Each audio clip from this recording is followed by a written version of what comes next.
Welcome to Dreamy Fairy Tale Stories.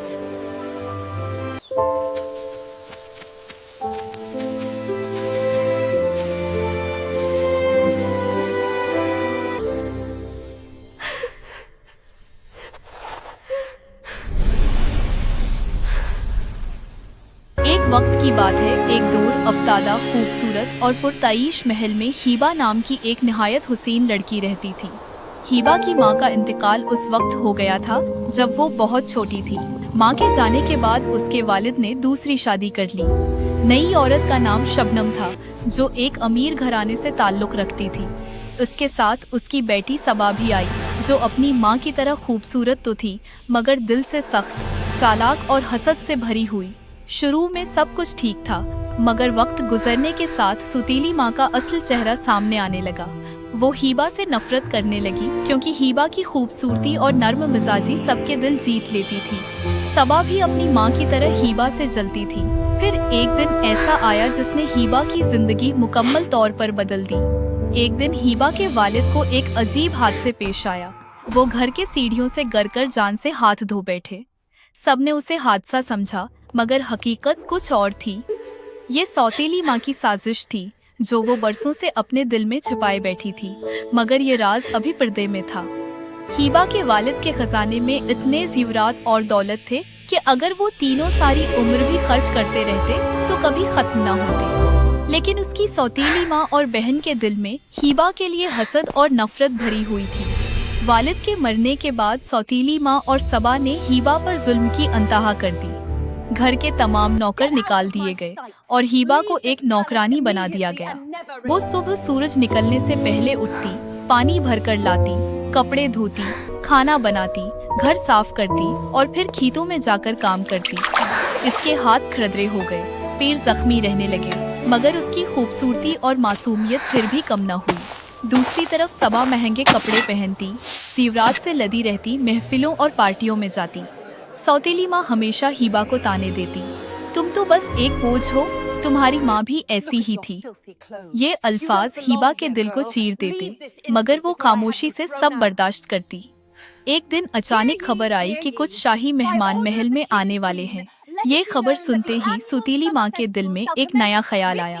उसने फौरन सबा और हीबा को अपने पास बुलाया और सख्त लहजे में कहा, कल शाही मेहमान आ रहे हैं और तुम दोनों एक एक केक बनाओगी। जिसका केक सबसे अच्छा होगा उसे मेहमानों की तरफ से खास तोहफे दिए जाएंगे। सबा के चेहरे पर फौरन एक खुद एतमादी भरी मुस्कुराहट आ गई, जबकि हीबा खामोशी से सिर झुकाकर अपनी तैयारी में लग गई। दोनों बहनें केक बनाने के लिए चीरियां और स्ट्रॉबेरी लेने बाग की तरफ रवाना हो गई। सबा को यकीन था कि चाहे वो कुछ न जमा करे, इसकी माँ उसे सजा नहीं देगी, इसलिए वो सारा दिन दरख्त के साये में झूला झूलती रही, जबकि हीबा ने मेहनत से बहुत सी चीरियां और स्ट्रॉबेरियां जमा कर ली।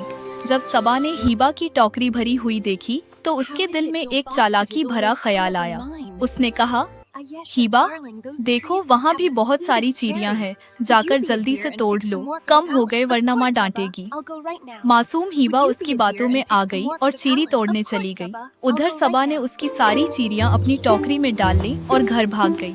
जब हीबा वापस आई और अपनी टोकरी खाली देखी तो उसे सब समझ आ गया। वो डर के मारे जमीन पर बैठकर रोने लगी। इसी वक्त एक मेहरबान परी नमूदार हुई और उससे पूछा, क्यों रो रही हो?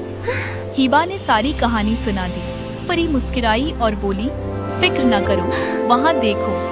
उसने अपना जादुई असा घुमाया और पलक झपकते ही टोकरी दोबारा चीरियों से भर गई।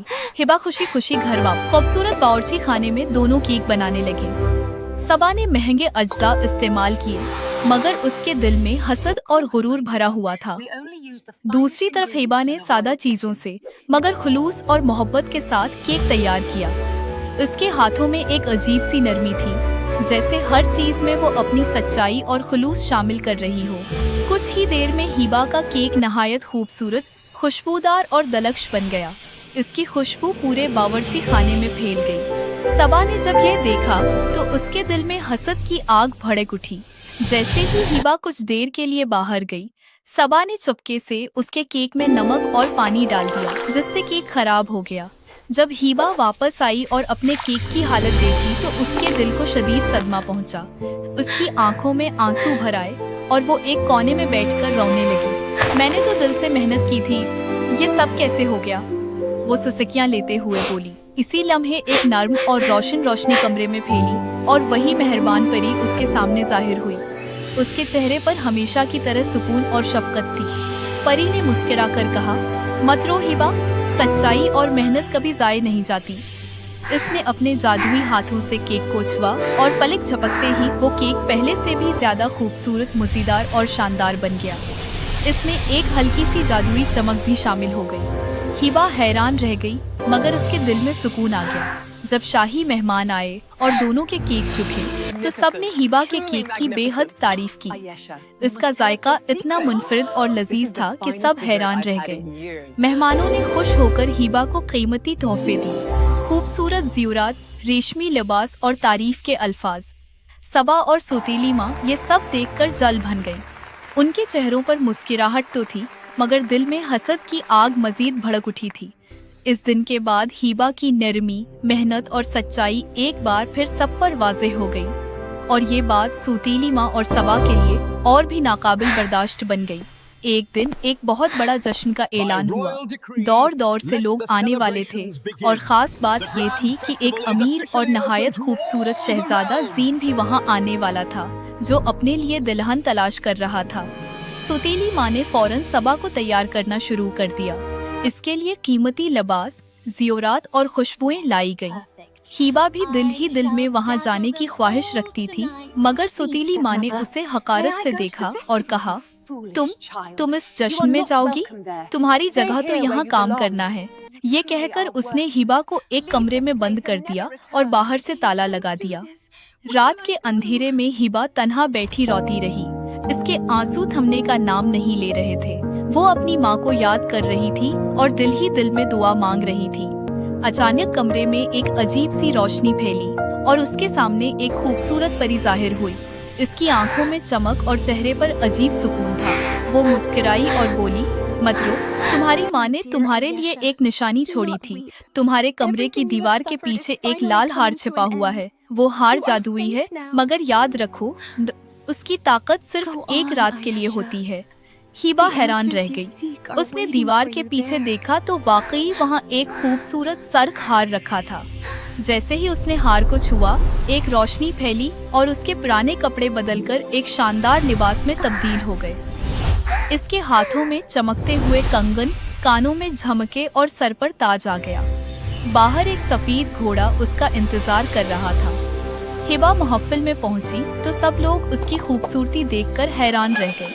शहजादा ज़ेन की नज़र जैसे ही उस पर पड़ी, वो उसका दीवाना हो गया।